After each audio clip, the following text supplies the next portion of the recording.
The history of Middle-earth is filled with epic battles, but few were as devastating as Dagor Bragollach, the Battle of Sudden Flame.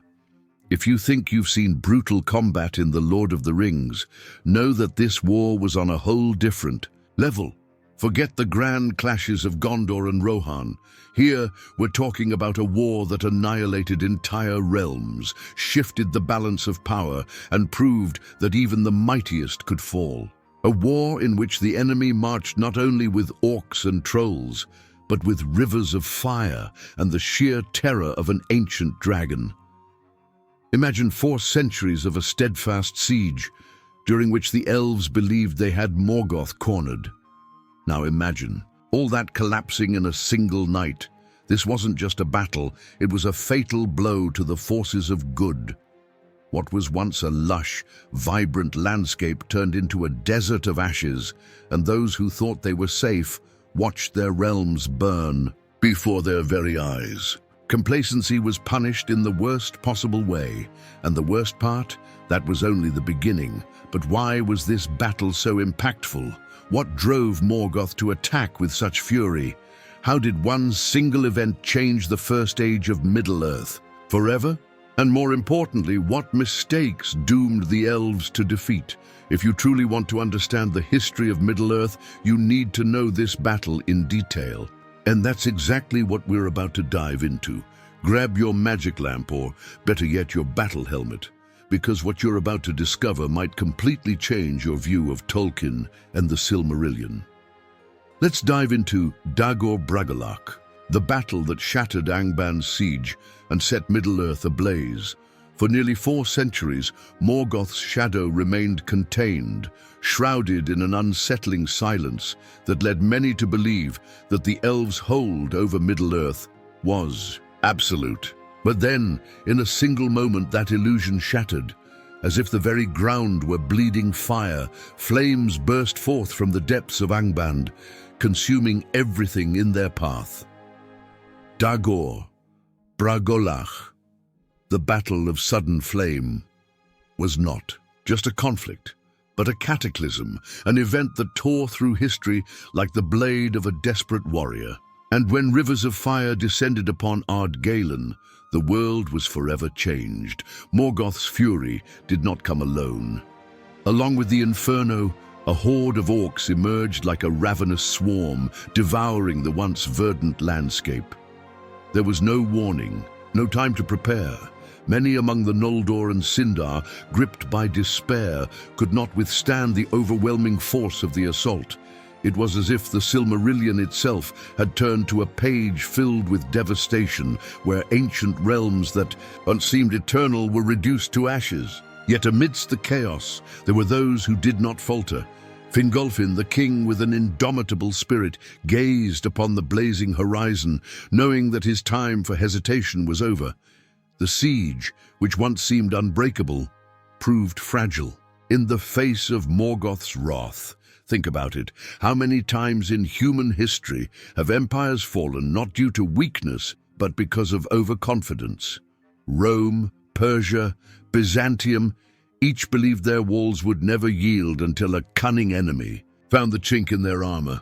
The elves had besieged Angband for centuries, convinced they were in control.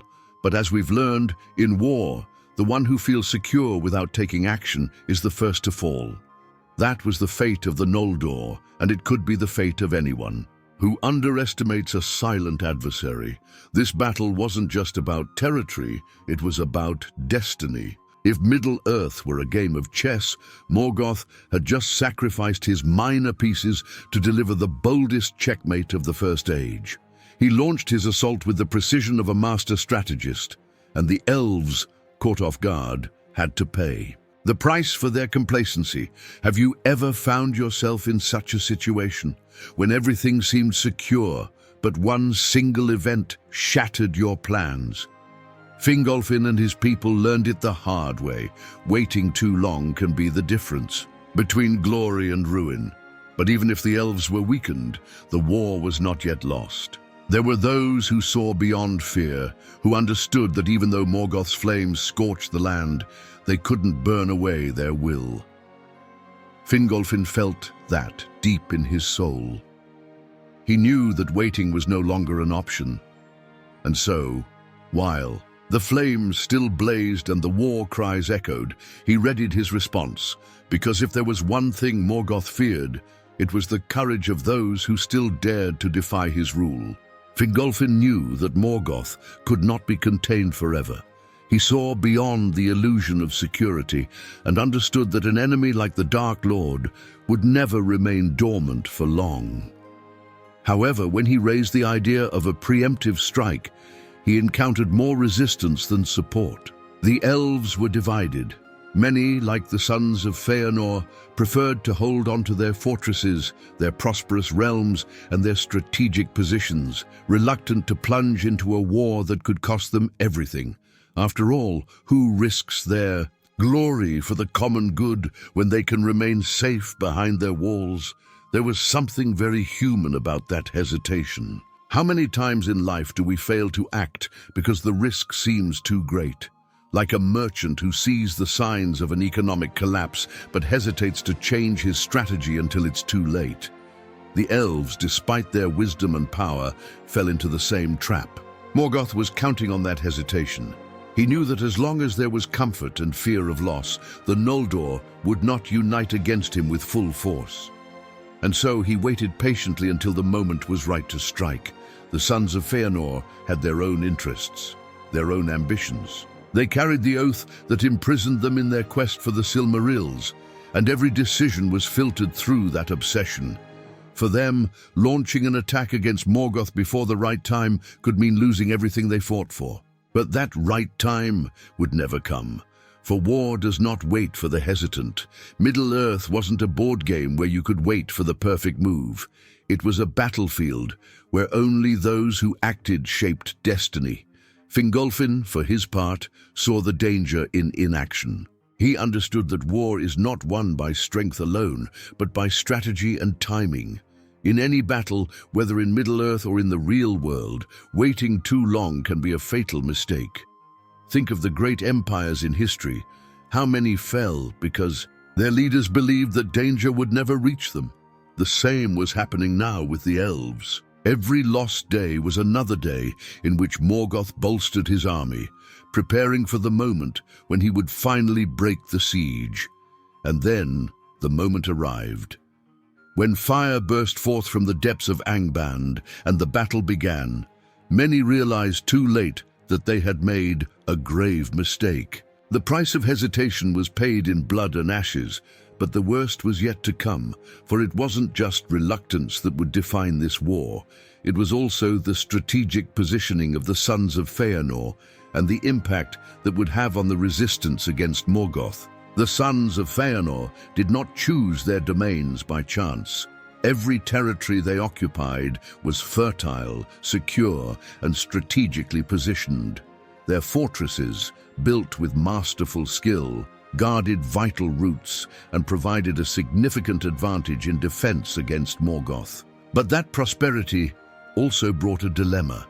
The greater the glory, the greater the fear of losing it. The pride of the Feanorians made them fierce in battle, yet also hesitant when war threatened what they had achieved. Who would trade wealth and security for an uncertain risk? This isn't much different from what we see in the real world. Think of the great entrepreneurs who build empires and at some point avoid risks because they have too much to lose. In chess, the most powerful piece rarely moves first, since exposing it too early can mean defeat. That's exactly what Maedhros, Maglor, Celegorm, and their brothers thought. Their realms were magnificent, and their forces numerous. Why gamble all that on the uncertainty of a war against Morgoth when they could continue ruling their lands and waiting for a more opportune moment? But war does not heed desires or hesitations. Morgoth cared little for the beauty of the Feanor lands, nor for the fact that their domains were prosperous. When the sudden flame exploded, the fortresses and armies of the sons of Feanor became prime targets. What good is it to possess wealth and lands if they can be destroyed in an instant? It was a cruel reminder of the world's instability. Middle-earth, just like human history, has seen empires crumble overnight when their leaders believed they were too secure to fall. And yet, even in the face of impending destruction, there was pride and reluctance.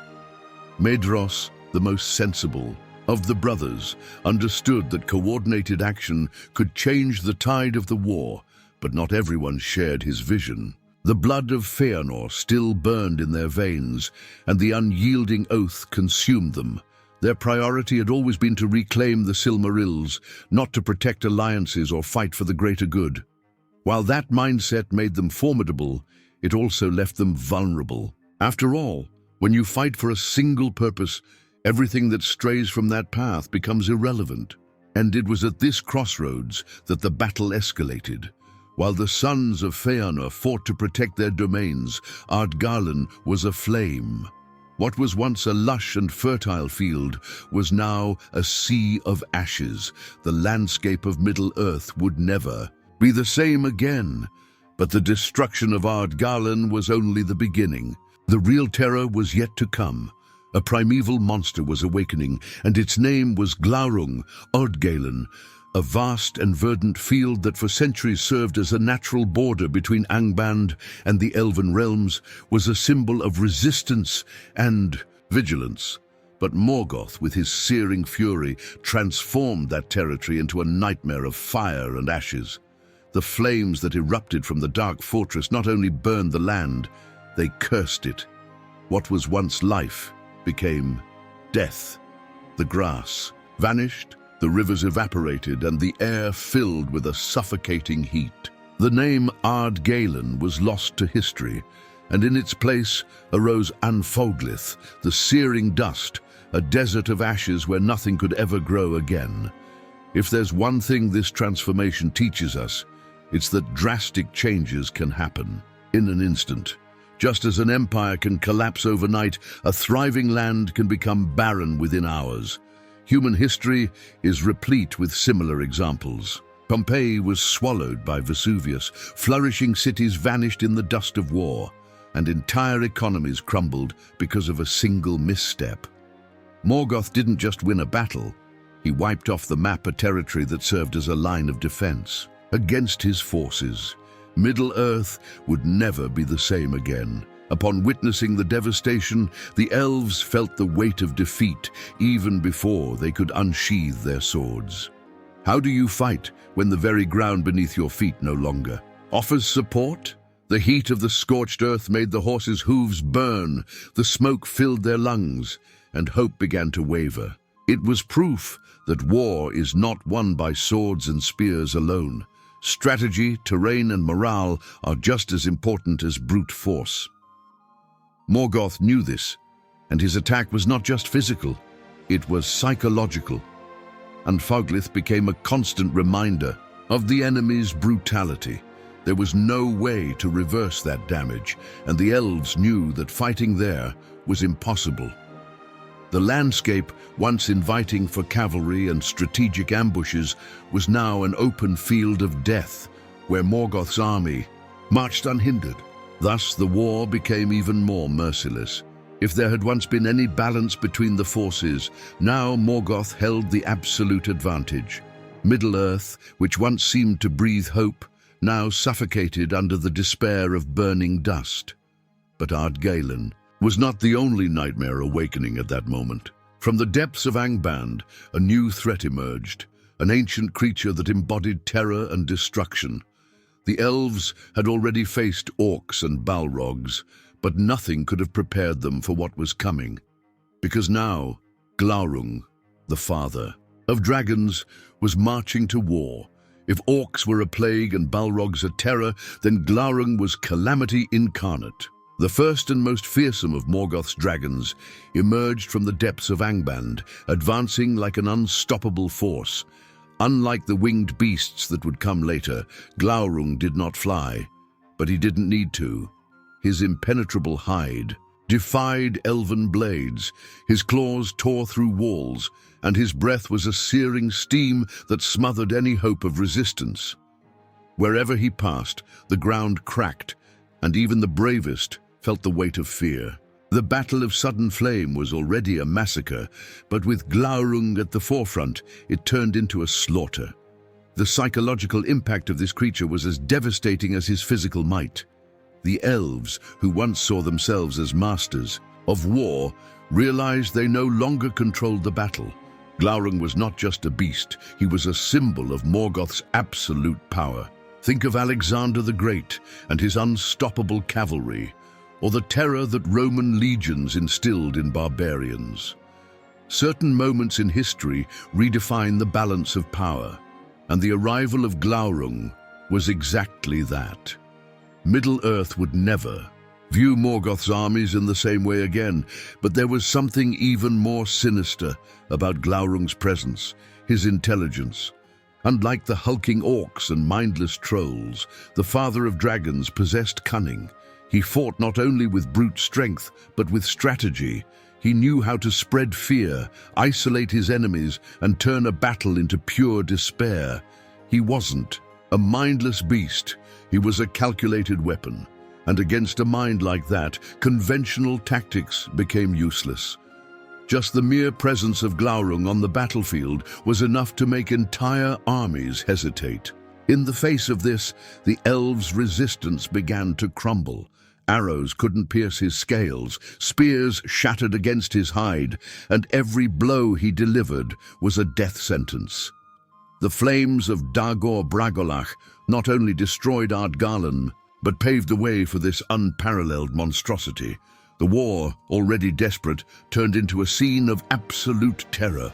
With a dragon decimating their front lines, the elves had few choices: stand their ground until the last man or flee to survive.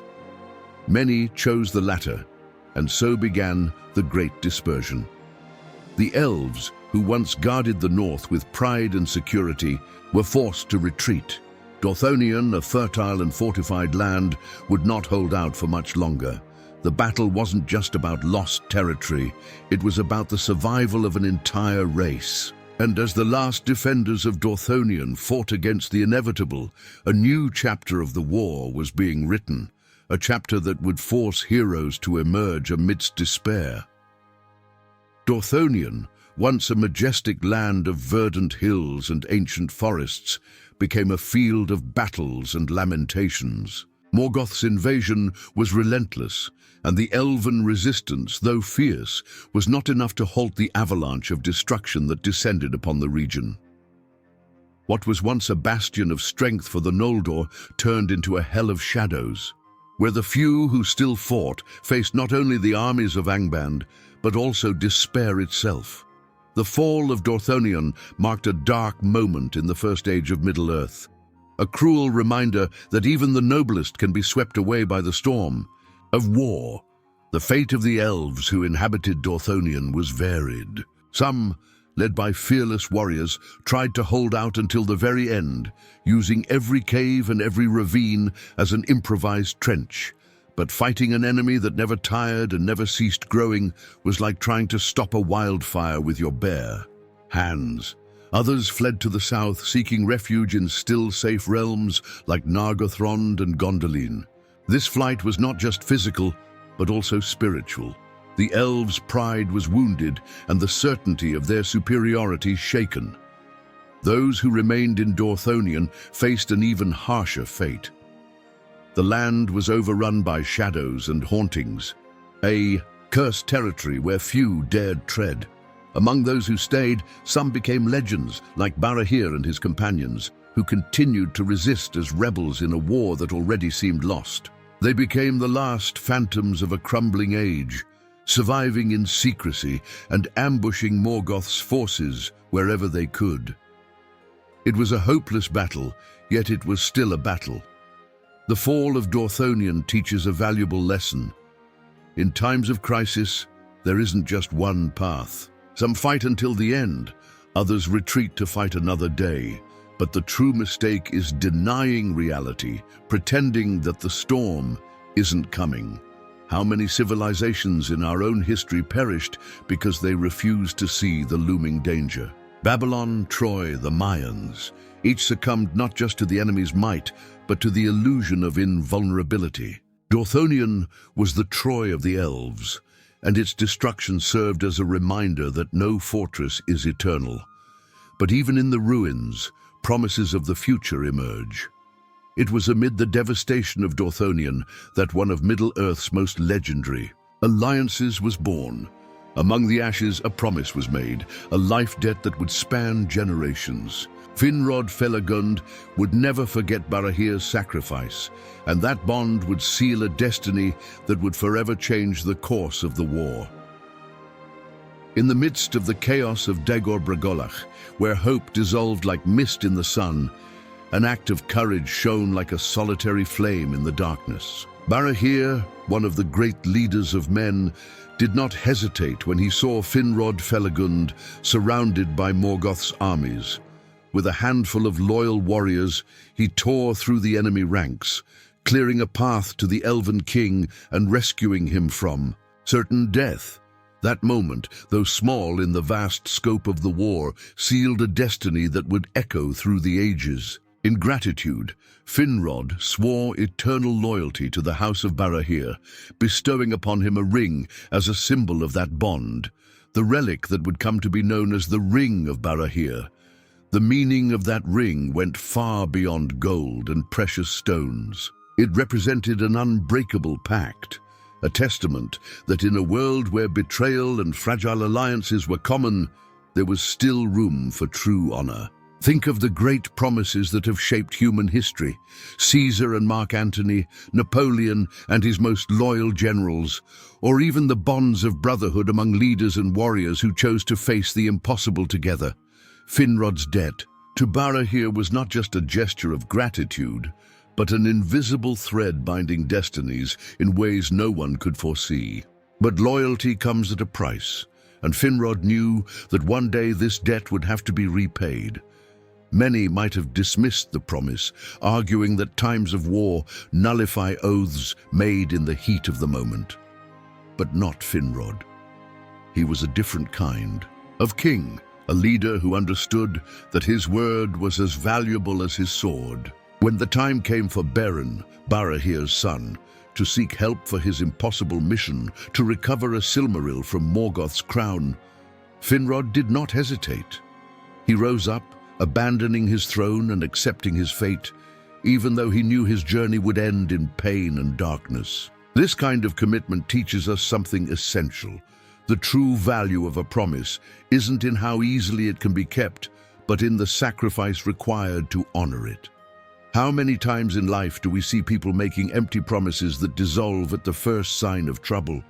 Finrod shows us otherwise. He chose honor over safety, loyalty over power, and that decision shaped the future of Middle-earth. If you've ever felt that a promise you made seemed impossible to keep, remember Finrod and the impact that honor can have even in times of despair. But Finrod's journey wasn't the only testament to resilience and courage in that war. Elsewhere on the battlefield, another son of Feanor rose, bearing scars that few could endure. Medros, the maimed warrior, proved that pain was not an obstacle to greatness. If there is one name among the sons of Feanor that resonates with pain and redemption, it is Medros. Captured by Morgoth and hung on a wall of Thangorodrim, he endured torments that would have broken even the bravest. His suffering lasted for years, and when he was finally rescued by Fingon, the price of his freedom was steep. His right arm was amputated, leaving him with only his left hand to wield his sword. But instead of succumbing to weakness, Medros turned his loss into fuel for his fury. If Morgoth thought he had destroyed him, he was sorely mistaken. Medros's story is a raw lesson in resilience. How many times in life are people brought low by failures, losses, or defeats? How many give up at the first obstacle without realizing that true strength is born from adversity? Medros not only learned to fight with his left hand, he became one of the greatest swordsmen of his age, forged not by ease but by necessity. It's the same mindset that drives athletes, entrepreneurs, and warriors to overcome their limitations and achieve feats that others would deem impossible. But Medros was not just a warrior. He was a strategist, He saw that the disunity among the elves was a fatal mistake, and unlike his brothers who were consumed by Feanor's oath, he sought alliances. He gathered the remnants of the shattered realms, called upon his allies, and attempted to organize a united front against Morgoth. Few elves could have made that decision, for the arrogance of the Noldor had always been their greatest enemy. But Maedhros was different. He knew that this war could not be won by a single house. On the battlefield, his presence was unmistakable. Wielding his blade with the fierce precision of a warrior with nothing to lose, he charged against Angban's armies without hesitation. Even without his right hand, his strikes were swift, lethal, and his spirit unyielding. That indomitable strength was not only physical but mental as well. He wasn't just fighting Morgoth, he was battling his own destiny, the shadow of his father's oath, the inevitability of a war that consumed everything. And it was with that same determination that he tried to lead the elves into a new era of resistance. But the fate of Middle-earth would not be decided solely by swords or promises. The burden of leadership among the Noldor loomed over everyone, and the inevitable question arose: who truly should rule and guide the elves in this dark time? War was fought not only on the battlefields, but also in the hearts and minds of the elven leaders. With the destruction of realms and the growing threat of Morgoth, one question hung over the Noldor: who should lead them? Fingolfin, the supreme king, was no longer among them. His fury had led him to challenge Morgoth in a suicidal duel. Fingon, his son, had inherited the crown, but Maedhros, despite the oath that bound him, emerged as a strategic leader. The unity of the elves was fragile, and any wrong decision could seal the fate of Middle-earth. Elves were not a people accustomed to blind obedience. Each house carried its own pride, its traditions, and its own vision of how the war should be fought. Maedhros, despite his past marked by tragedy, displayed qualities few others possessed: resilience, experience, and the ability to see beyond his own name. Yet his greatest burden was Feanor's oath, a cruel promise that tied his destiny to the Silmarils and prevented him from fighting for the greater good without ulterior motives. Here we see a dilemma that echoes through human history. Great leaders often carry scars that hinder them from acting fully on behalf of their people. Alexander the Great conquered the world, but his desire for expansion blinded him.